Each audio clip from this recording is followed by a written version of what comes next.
Selamat datang di Jurnal Refleksi Dwi Mingguan, Modul 1.4.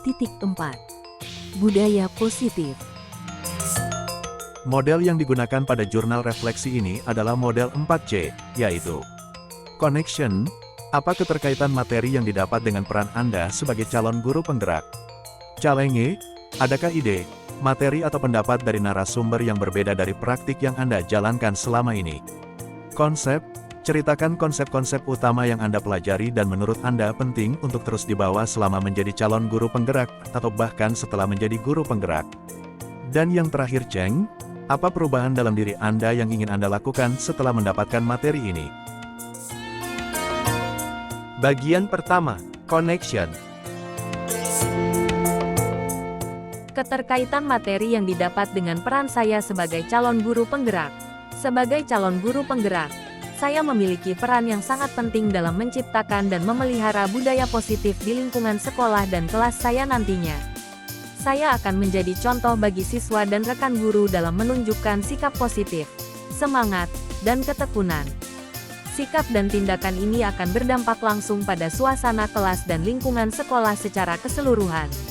Dengan memiliki dasar pengetahuan dan pemahaman mengenai budaya positif, maka saya akan menjadi teladan yang tepat dan dapat menggerakkan guru dan murid untuk menerapkan budaya positif. Bagian kedua, Challenge. Ide, materi atau pendapat dari narasumber yang berbeda dari praktik yang saya jalankan selama ini. Setelah mempelajari modul 1.4 Budaya Positif, saya menemukan ada beberapa perbedaan pemahaman saya dulunya dengan pemahaman saya saat ini. Beberapa konsep yang saya anggap positif ternyata hanya ilusi. Misalnya ilusi bahwa kita guru dapat mengontrol murid dengan menggunakan ketegasan, bujukan, hukuman, dan sebagainya. Selama ini saya juga merasa bahwa dengan memberikan hukuman dapat membuat si murid jera dan kembali ke arah yang benar. Atau dengan memberikan reward, maka kita guru dapat memberi pacuan kepada si murid.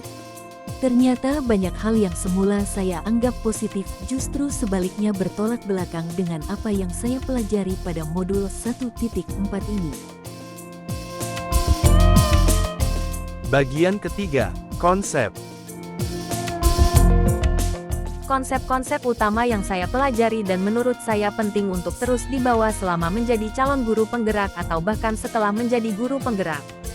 Beberapa konsep utama yang sangat penting untuk dibawa terus dan diterapkan dalam kehidupan adalah disiplin positif, teori kontrol, teori motivasi, hukuman dan penghargaan, posisi kontrol guru, khususnya guru sebagai manajer, kebutuhan dasar manusia, keyakinan kelas, dan segitiga restitusi. Konsep-konsep tersebut sangat berguna dalam kehidupan guru antara lain, menciptakan lingkungan belajar yang menyenangkan, meningkatkan semangat kolaborasi, memberikan dukungan emosional, menggalakkan saling menghargai, meningkatkan partisipasi siswa, memberikan umpan balik yang membangun, memotivasi siswa untuk berprestasi baik akademis maupun non-akademis. Setelah slide ini akan saya tampilkan pemahaman saya mengenai konsep inti pada modul 1.4 Budaya Positif ini. Pemahaman saya tentang konsep-konsep inti pada modul 1.4 Budaya Positif. 1. Disiplin positif merupakan tanggung jawab akan tindakan-tindakan yang berdasar pada nilai-nilai kebajikan universal. 2. Teori kontrol yaitu suatu langkah yang diambil seseorang untuk mengendalikan individu, organisasi sesuai dengan tujuan yang hendak dicapainya. 3. Teori motivasi yaitu suatu konsep yang menjelaskan alasan seseorang, individu, organisasi berperilaku ataupun bertindak. 4. Hukuman dan penghargaan, suatu cara untuk mengontrol perilaku orang lain yang pada dasarnya sama-sama menghancurkan potensi individu tersebut untuk bertanggung jawab secara mandiri. 5. Posisi kontrol guru, pengaruh ataupun kendali guru terhadap murid, termasuk lingkungan belajarnya, yaitu penghukum, pembuat merasa bersalah, teman, pemantau, dan manajer. 6. Kebutuhan dasar manusia, yaitu segala kebutuhan yang fundamental dan esensial bagi kelangsungan hidup, kesejahteraan, maupun perkembangan individu baik jasmani maupun rohani yang mendasari tindakan, perilaku individu tersebut. 7. Keyakinan kelas, yaitu nilai-nilai kebajikan universal baik tersirat maupun tersurat yang telah disepakati secara universal dan dapat memotivasi individu dari dalam diri. 8. Segitiga restitusi, yaitu proses kolaboratif yang mengajarkan murid menyadari kesalahannya dan menuntun murid menemukan solusi sehingga mereka kembali ke jalan yang benar melalui 3 tahapan, yaitu menstabilkan identitas, menvalidasi tindakan yang salah dan menanyakan keyakinan. Dari keseluruhan itu, hal yang di luar dugaan saya adalah penghargaan. Ternyata penghargaan memiliki dampak negatif terhadap penerima penghargaan maupun lingkungan, orang di sekitar. Bagian keempat, Cheng. Perubahan dalam diri saya. Setelah mempelajari modul 1.4 budaya positif ini, ada banyak perubahan dalam diri saya. Pertama, pemahaman saya mengenai konsep hukuman dan penghargaan serta kontrol guru pada murid menjadi berbeda. Sebagai guru, sebaiknya kita membangkitkan rasa tanggung jawab dan disiplin positif dari dalam diri si murid.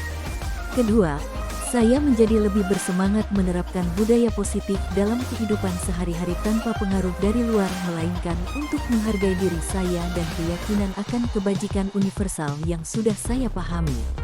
Ketiga, saya juga sudah mulai berani mengajak bahkan menggerakkan murid dan rekan sejawat saya untuk mengamalkan budaya positif khususnya di lingkungan sekolah. Selain itu semua, saya juga semakin berbahagia dalam menjalani tanggung jawab sebagai guru karena telah menemukan cara baru untuk mengatasi murid yang bermasalah tanpa harus menyakiti. Akhir kata, demikianlah refleksi saya akan materi pada modul 1.4 budaya positif. Mohon maaf bila ada kesalahan penulisan maupun perkataan. Saran dan tanggapan yang membangun sangat saya harapkan demi pengembangan diri saya. Semoga tulisan ini dapat berguna buat pembaca khususnya rekan pendidik dan tenaga kependidikan di Indonesia tercinta. Terima kasih. Sekian, dan terima kasih. Salam guru penggerak, tergerak, bergerak, menggerakkan.